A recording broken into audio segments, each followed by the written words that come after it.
Memang siapapun yang kerdil gagasan, maka bukan argumen yang keluar, pasti sentimen. Oh, baik. Gitu. Nah, sentimen paling seksi selalu diangkat pada silang sejarah pemilihan umum Indonesia kalau dari isu agama adalah Wahabi. Makanya kalau kita baca aja dari perbendaharaan lama tulisan Profesor Dr. Hamka ini, bahwa beliau mengatakan ketika terjadi pemilihan umum, orang telah menyebut kembali yang baru, lalu untuk alat kampanye nama Wahabi. Jadi ada yang mengatakan bahwa Masyumi itu adalah Wahabi, sebab itu jangan pilih orang Masyumi. Nah, nanti ketika nggak ada Masyumi, maka dia cari lagi. Iya. Gitu. Bahkan pihak komunis pernah turut pula menyebut Wahabi dan mengatakan bahwa Wahabi itu dulu telah datang ke Sumatera dan orang-orang Sumatera yang memperjuangkan Islam di tanah Jawa adalah dari keturunan kaum Wahabi. Ini sebetulnya bukan suatu hal yang baru ya. Mungkin baru orangnya, tetapi isunya, modusnya sama. Bahwa ketika muncul persaingan politik di Indonesia itu selalu yang diangkat adalah Wahabi.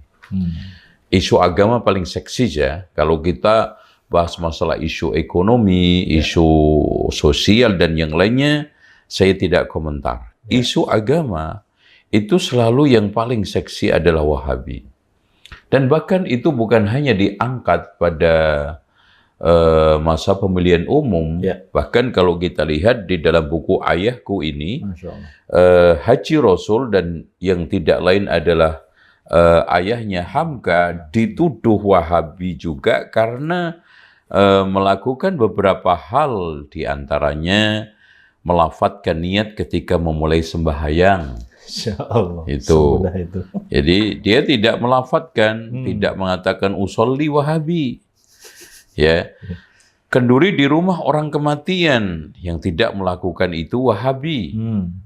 Berdiri ketika membaca berjanji, yang melarang itu adalah Wahabi, sampai 15 poin. Nih. Dan kalau kita lihat juga sebelumnya pada saat terjadi perang Padri juga, itu buku-buku yang ditulis oleh ahli sejarah juga menyandingkan Imam Bonjol dan orang-orang yang memperjuangkan kemerdekaan Indonesia disandingkan dengan Wahabi. Nah, ini menjadi semacam pertanyaan besar. Kenapa mereka selalu mengangkat isu itu? Karena apa? Karena ternyata Wahabi ini sudah lama digoreng menjadi momok yang sangat menakutkan dalam bayangan, tidak ada dalam realita. Siapa yang menggoreng? Internal umat Islam adalah Turki, kemudian Mesir, dan syarif-syarif yang sekarang berkuasa di sekitar Makkah dan Madinah. Nah, itu. Iya, dan pada akhirnya tidak ada kenyataan. Contoh aja, orang-orang yang sekarang mempreser Wahabi itu begini, begitu, yang Wahabi itu keras, mana faktanya di Indonesia? Sampai hari ini yang dia takutkan itu nggak ada. Jadi gitu. Betul. Contoh aja, hal ini juga ternyata dipengaruhi oleh eksternal, yaitu kaum imperialis. Itu contoh aja, pada tahun 1788 Belanda meminta Paku Buwono IV untuk mengusir orang-orang Wahabi dari Jawa. Yang saat itu siapa Ustaz yang dimaksud? Yang di situ awalnya yang terpengaruh adalah Sunan Bagus. Itu. Salah satu di antara orang keraton istana yang ada di Solo ketika itu terpengaruh, bukan dalam konteks negatif. Dia merasa menemukan teman di dalam berpikir bagaimana mengusir penjajah dari Indonesia. Karena perlu diketahui tidaklah ada satupun mereka yang dituduh Wahabi di belahan dunia ini pada masa imperialisme selalu mereka itu memperingatkan bahaya penjajahan. Selalu terdepan di dalam mengumandangkan dan menabuh genderang perang untuk melawan penjajah. Dari situlah sehingga mereka itu menjadi momok imperialisme. Maka Belanda di Indonesia menggulirkan isu Wahabi, membenturkan dengan kaum muslimin. Begitu juga di Italia dan juga di Aljazair, di India dan yang lainnya.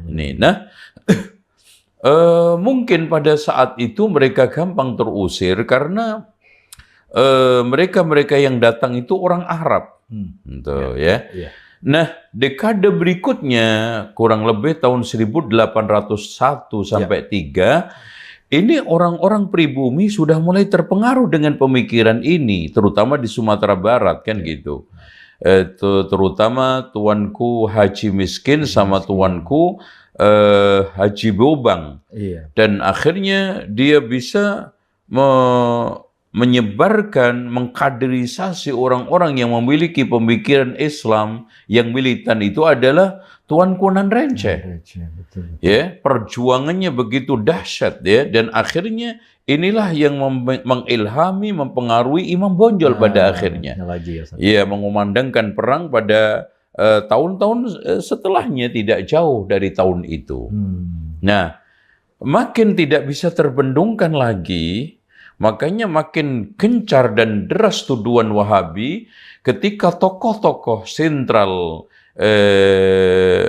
Jawa Indonesia menjelang kemerdekaan itu terpengaruh dengan pemikiran Syekh Muhammad bin Abdul Wahab, seperti Kiai Haji Ahmad Dahlan, kemudian di sana ada Kiai Haji Mas Mansur, ya, di sana Kiai Haji Agus Salim, ya. Dan kalau kita runut tadi itu termasuk adalah Kiai Haji Rasul dan yang lainnya. Maka mereka ini bukan hanya tokoh tetapi memiliki sebuah gerbong organisasi, maka makin kuat. Akhirnya muncul Ahmad Surkati, yang dengan al-irsyadnya yang awalnya mereka itu didatangkan oleh Jamiatul Khair, ya, Rabithah Alawiyah, dan pada akhirnya lepas dipecat dan akhirnya memunculkan perpecahan, yaitu Arab yang berbasis pada keturunan Rasulullah yang namanya Syarif Syarifah, Habib Habab itu yang Arab berbasis non keturunan Rasulullah Shallallahu Alaihi Wasallam itu, ya. Bahkan sampai pada tingkatan Ahasan dengan persisnya, dia juga dituduh Wahabi. Nah, dari masa ke masa ini selalu dianyarkan, diterbarukan untuk mengeliminir mereka-mereka yang ingin memperjuangkan Islam murni. Islam sesuai dengan pemahaman Al-Quran dan Sunnah. Lebih seru lagi kalau untuk memukul lawan-lawan politik. Tuh. Yang itu makin diperparah ketika di sana ada Masumi, kemudian ada beberapa partai-partai Islam yang lainnya yang akhirnya tarik-menarik antara PNI dengan komunis ketika itu, maka isu Wahabi ini makin seru, makin seksi, gitu ya. Wallahualam. Baik, bahkan ada lagi yang menarik sampai kepada ketakutan komunis ini bahwa pemimpin tertinggi pada saat itu, Bung Karno, Insinyur Soekarno, di dalam surat-suratnya yang dari ND itu dibaca bahwa ini sudah terpengaruhi paham-paham, kebanyakan paham-paham Wahabi. Menurut Buya Hamka juga, Ustaz. Mungkin bisa dicuplik seperti apa, Ustaz? Kalau surat-suratnya memang kalau seandainya Soekarno itu bisa melanjutkan gerakannya ini, maka kemungkinan besar Soekarno itu bisa menjadi pembaharu Islam dari Indonesia. Cuman sayangnya di sini ada dia dihentikan oleh politik, dia dihentikan oleh kekuasaan, dia tidak melanjutkan untuk menggali pemikiran Islam. Itu. Nah, di antara surat yang fenomenal ya yang dikirimkan keahasan ketika itu nomor 3, dan ini terrekam dengan apik di dalam kitab di bawah bendera revolusi, ya, Endeh 17 Juli 1935. Kata beliau, Tuan punya kiriman pos paket telah tiba di tangan saya seminggu yang lalu. Karena terpaksa menunggu kapal baru ini, harilah saya bisa menyampaikan kepada Tuan terima kasih kami laki, istri, serta anak.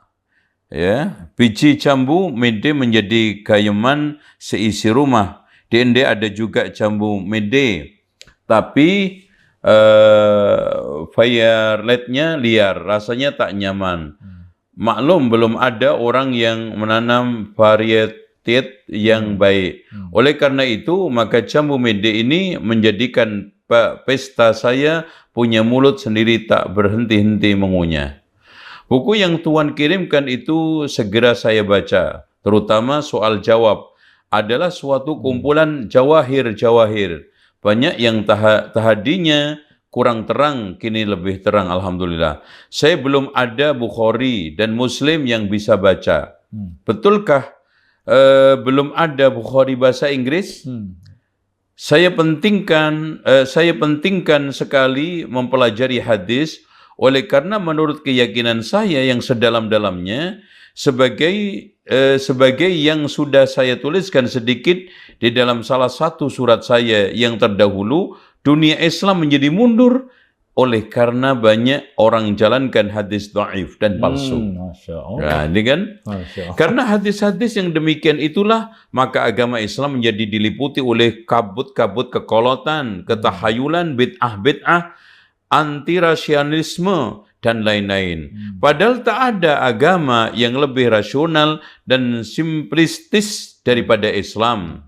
Saya ada sangkaan keras bahwa rasional dan simplistis, saya ada sangkaan keras bahwa rantai taklid yang merantaikan roh dan semangat Islam dan yang merantaikan pintu-pintunya bab al-ijtihad antara lain ialah hasil hadis-hadis yang dhaif dan palsu itu. Kekolotan dan konservatifan pun dari situ datangnya. Karena itu adalah saya punya keyakinan yang dalam bahwa kita tidak boleh mengasihkan harga yang mutlak kepada hadis.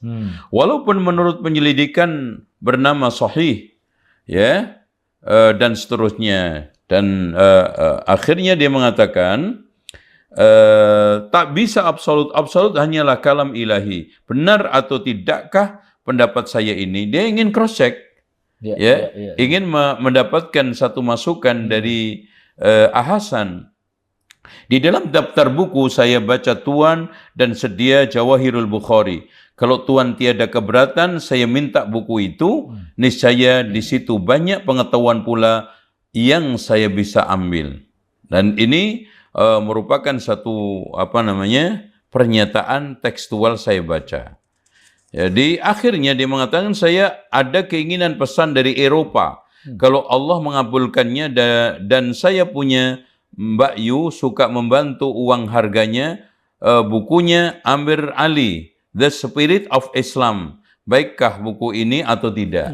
Masya Allah, memang pada saat itu Soekarno itu sangat mengagumi dan sangat menjadikan guru besarnya di dalam agama Hasan itu, yang kemudian adalah anak Muhammad Nasir. Dan akhirnya Tuan, kebaikan budi Tuan kepada saya, hanya sayalah yang merasa betul, merasai betul harganya.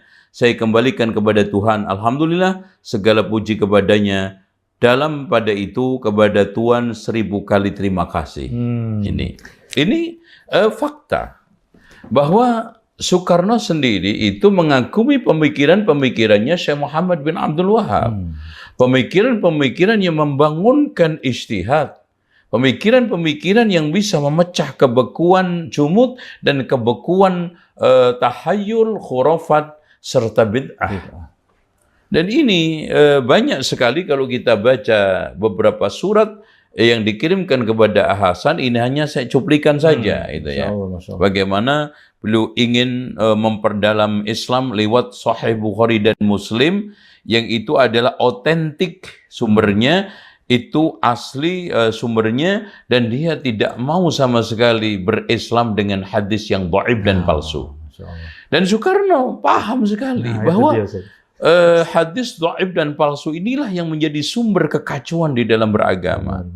Sehingga muncul berbagai macam kecumutan taklid, ya, tahayul, bid'ah, khurafat yang mendistorsi kesemangatan orang di dalam beragama, merusak kesemangatan orang di dalam beragama, yang itu dipahami di dalam alam realita oleh Soekarno. Ya, artinya benar, Ustaz. Masya Allah. Makanya Ustaz juga mungkin tadi sampaikan, kalau beliau sedikit lagi konsisten saja, bisa jadi menjadid gitu, Ustaz, ya. Karena seorang Soekarno bisa membebaskan. Ini bukan saya ngomong, ada beberapa pakar bahwa Soekarno itu selangkah lagi akan lebih maju, minimal menjadi mujaddid lokal, ya, yang menggaungkan Islam yang bisa akan menyeruak ke seluruh dunia. Dan buktinya pemikiran-pemikiran lain, nasionalismenya itu sampai ke penjuru dunia, mengglobal. Artinya kalau beliau menekuni, betul-betul menjadikan sebagai perjuangan utamanya, tidak akan jauh dari seorang mujaddid yang dari Indonesia mengaktualkan Islam, ya, minimal selevel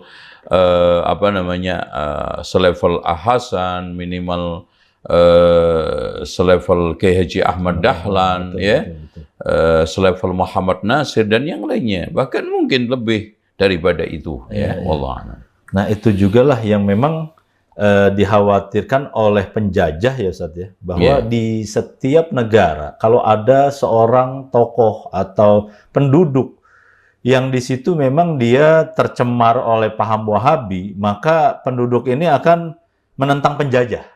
Karena salah satu yang dipahami oleh Wahabi, yang juga dipahami oleh Bung Karno adalah nggak ada takut kecuali kepada Allah, begitu Ustaz, ya? Dan itu konsekuensi orang yang beragama dengan cara yang benar. Allah Subhanahu wa Ta'ala menyetir hal itu di dalam surat Taubah, kan? Innama ya'muru masajidallahi man amana billahi wal yawmil akhir wa aqama shalah wa ataz zakah wa lam yakhsha illallah.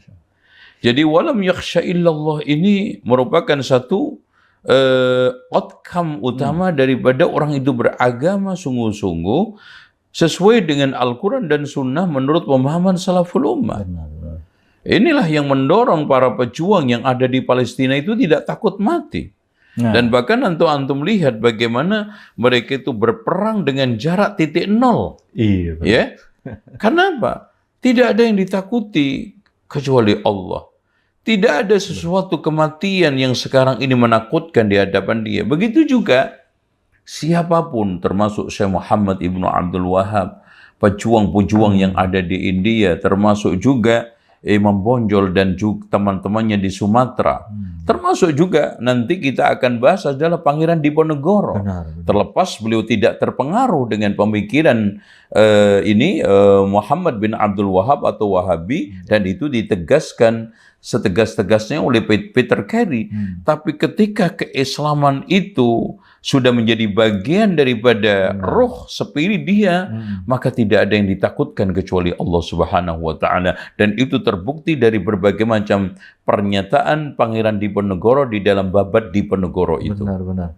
Ya, berartinya memang dari tadi Syekh Muhammad bin Abdul Wahab, terus lagi beberapa tokoh di negara-negara Islam termasuk Bung Karno, ya memang keinginan tidak dijajah.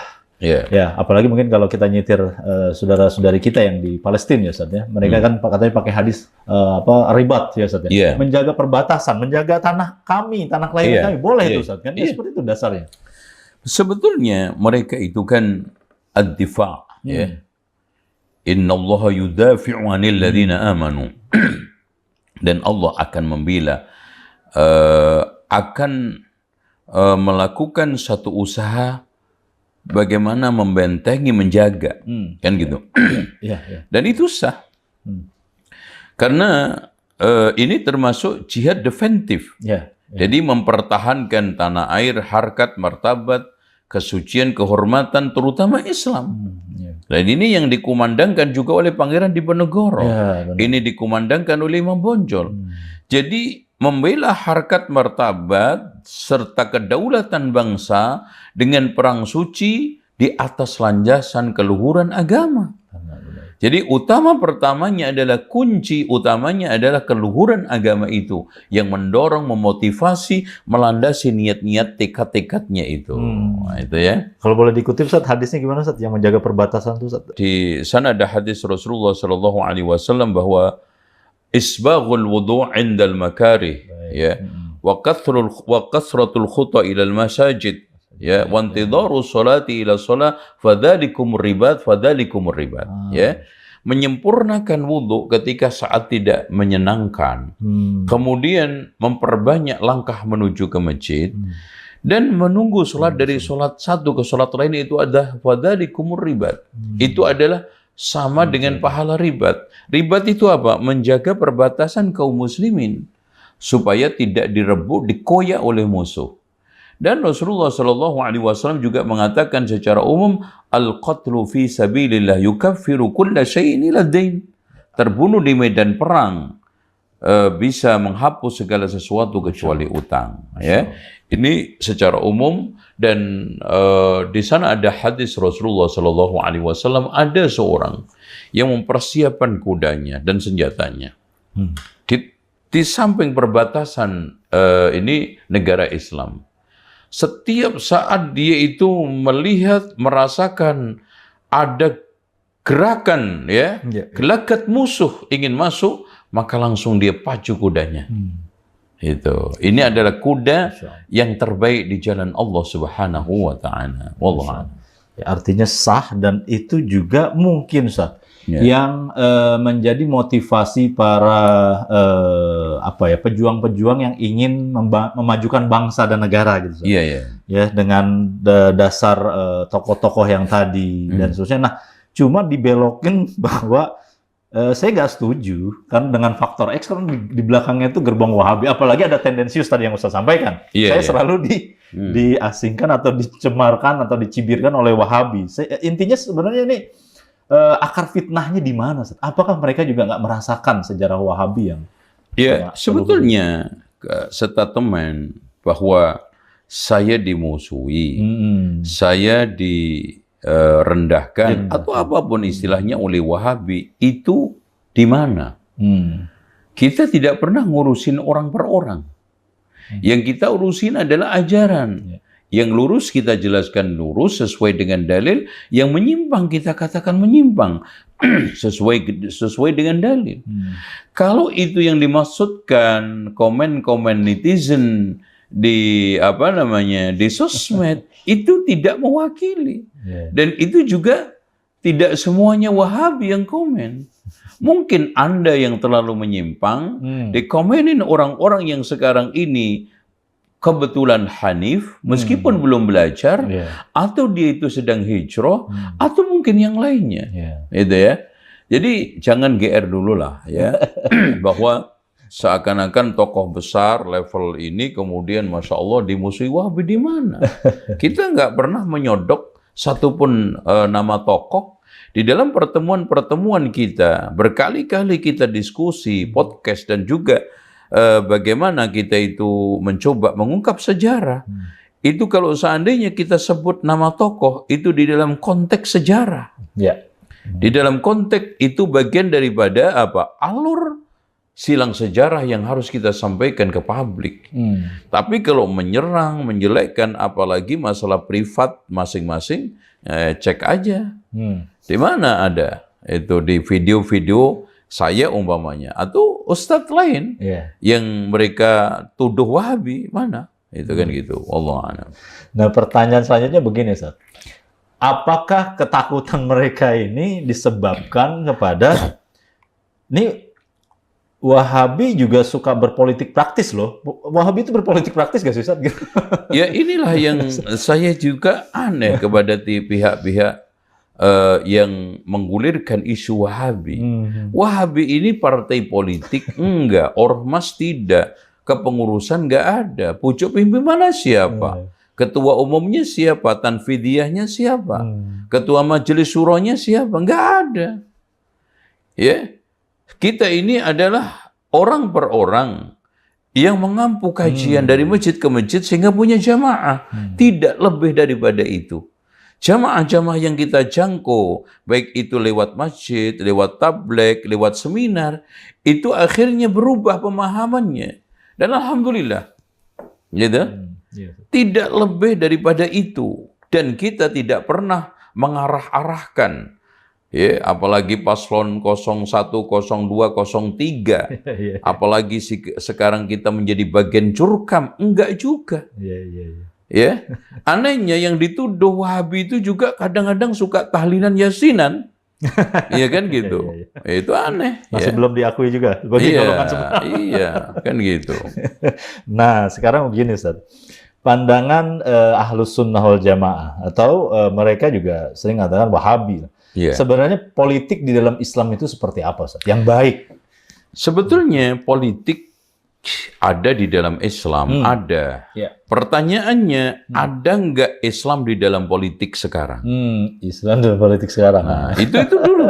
Ini kita harus jawab secara mendasar. Kita sebelum bisa menjawab ini, maka pembicaraan B, C, D, E nggak akan bakal bisa nyambung. Sekarang kalau ada orang bertanya, di dalam Islam ada politik. Pertanyaannya, di dalam politik sekarang ada nggak Islam? Bagaimana kita itu ingin menyambung sesuatu yang nggak nyambung? Itu? Ini kita ingin sambungkan keislaman di dalam sesuatu yang tidak ada Islam. Ini kan sama aja kita itu ingin mengonekkan satu sinyal yang di situ kartunya berbeda. Bisa connect emang nggak bisa. Kecuali di sana ada pengkait, ya. Sinyal-sinyal itu sehingga bisa nyambung antara selular satu dengan selular yang lainnya. Itu aja. Saya tidak bicara lebih dalam sebelum itu kita jawab. Dan kalau memang tidak bisa dijawab lewat diskusi, lewat seminar. Kenapa kita itu tiba-tiba mengangkat-angkat politik di dalam Islam? Tetapi selama ini Islam tidak pernah diakui dalam politik. Kan gitu. Kenapa kita itu mengkait-kaitkan Islam di dalam berbagai macam kampanye, di dalam suasana politik, di dalam janji-janji politik, di dalam bagian daripada mengeruk suara politik, sementara kita itu tidak pernah menjadikan Islam bagian daripada politik. Itu aja. Baik. Artinya jelas sudah. Dan juga Wahabi itu bukan parpol gitu, Ustaz, ya. Bukan ormas dan seterusnya. Ya, pemahaman yang Ustaz tadi sampaikan dari Syekh Muhammad bin Abdul Wahab. Dan orang memusuhi pemahaman itu kan konyol. Kan repot. Jadi siapa yang dimusuhi? Apa yang dimusuhi? Memusuhi pemahaman ini kan konyol. Sama aja orang memusuhi gagasan. Harusnya kan gagasan diadu dengan gagasan. Pemahaman dengan pemahaman. Dan itu isinya adalah argumentatif. Argumen bukan sentimen. Dialogis bukan fanatis. Kan gitu. Sehingga siapa aja dari kalangan manapun yang tadi Ustaz sampaikan, kalau memang fitrahnya Hanif, insya Allah dia akan ngikut ya Ustaz, dia akan rujuk. Itu kan Allah menitipkan hati kecil pada setiap manusia untuk bisa membaca kebenaran yang masuk ke dalam benaknya. Ibarat bisa menyortir mana yang baik, mana yang buruk.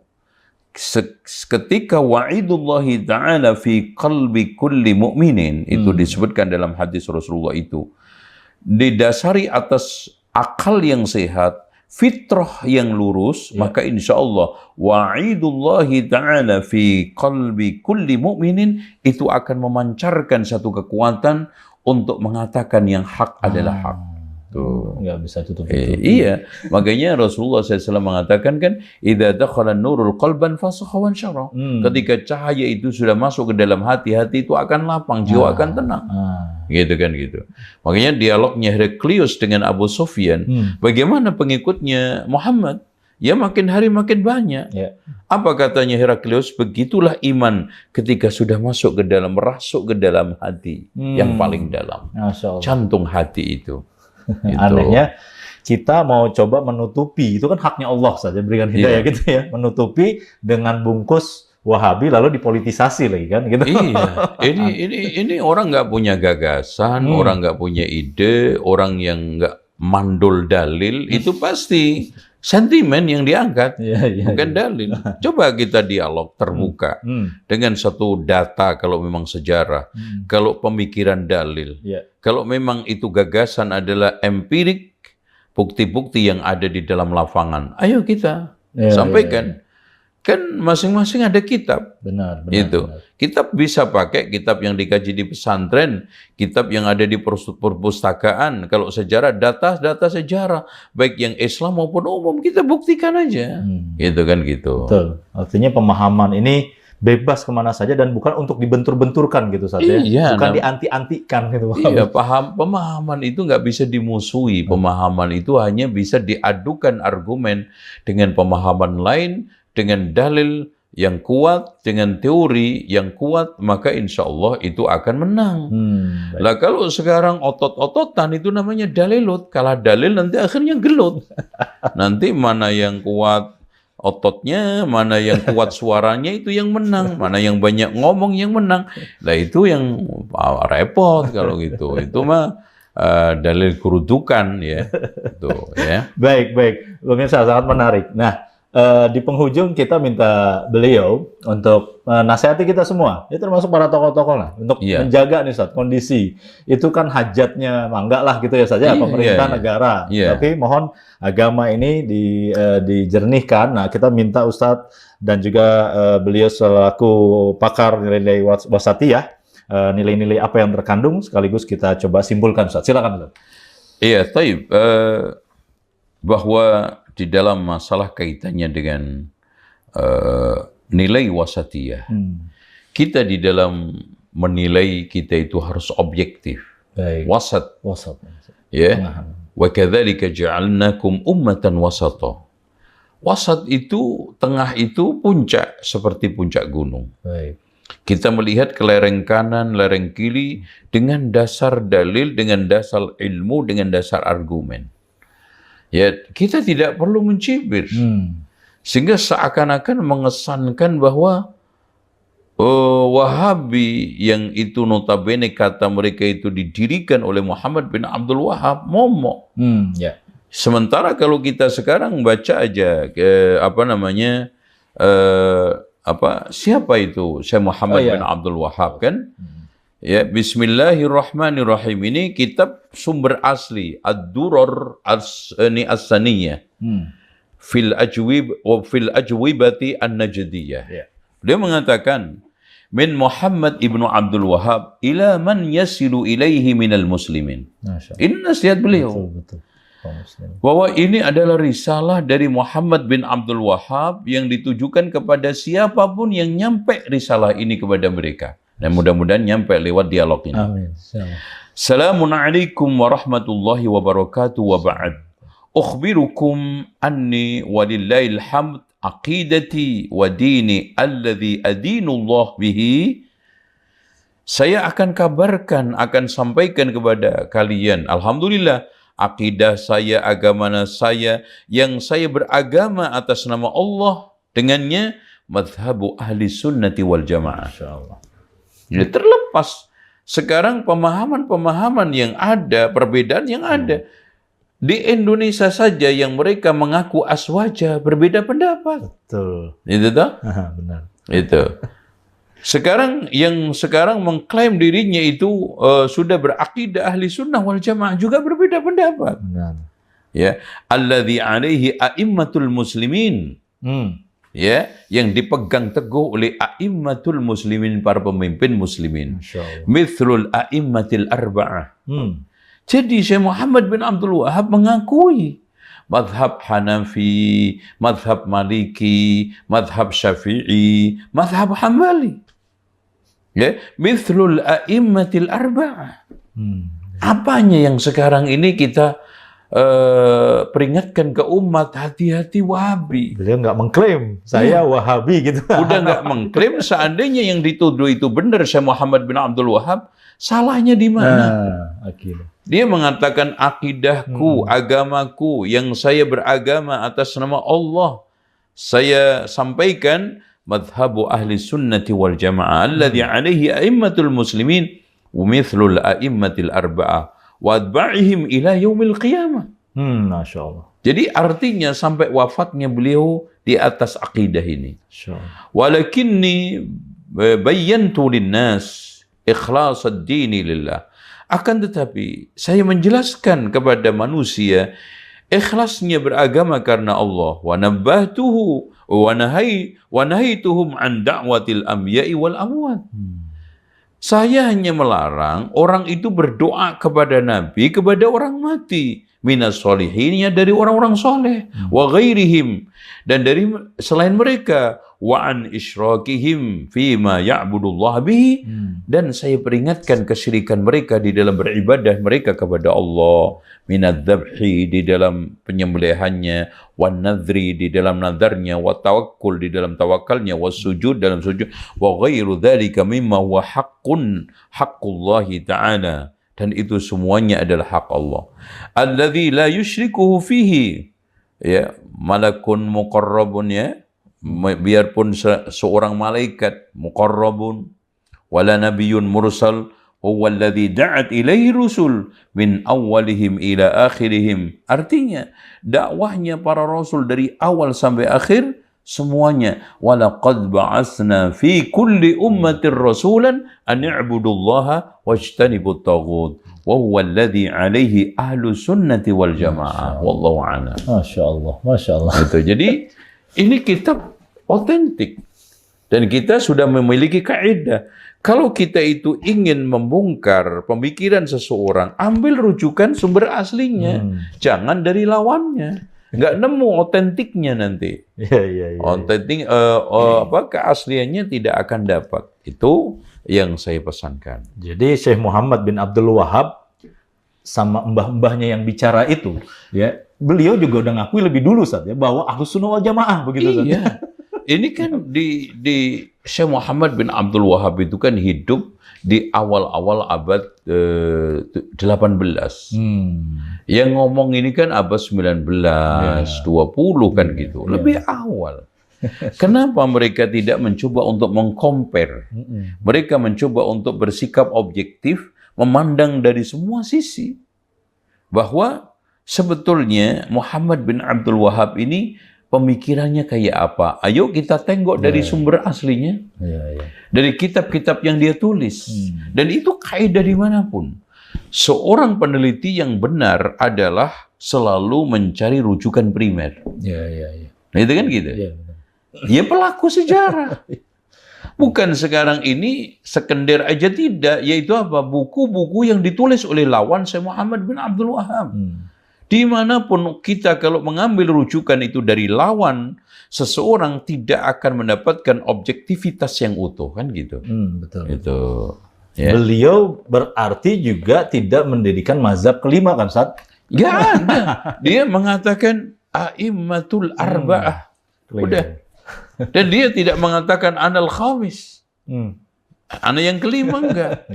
Bahwa minal a'immatil arba'ah. Insyaallah. Saran ini bagi para pemimpin dan tokoh kita nih, terutama yang dekat ke Islam atau kaum muslimin, silakan baca kitab ini. Ya, silakan baca kitab ini dan juga baca kitabnya Buya Hamka, Jas Merah, jangan lupa sejarah, gitu Ustaz ya. Iya, betul ya. Di sini ada beberapa rujukan, ada insya Allah di bawah bendera revolusi, bagaimana kita mendapatkan pemikiran-pemikiran orisinalnya Bung Karno, dan kita ad-duraru as-saniyah fil ajwibatin najdiyah adalah mendapatkan orisinalitas daripada tulisan-tulisan Syekh Muhammad bin Abdul Wahab, dan juga ini yang menjadi dasar bedah buku kita kali ini, yaitu dari Perbendaharaan Lama, tulisan Profesor Dr. Buya Hamka, dan insya Allah ini memberikan satu fakta sejarah sekilas bagaimana silang sejarah Wahabi di Indonesia dari pemilu ke pemilu yang berikutnya. Dan terus Dan makan mungkin nanti di generasi berikutnya akan muncul. Iya. Itu ya, Allah. Tinggal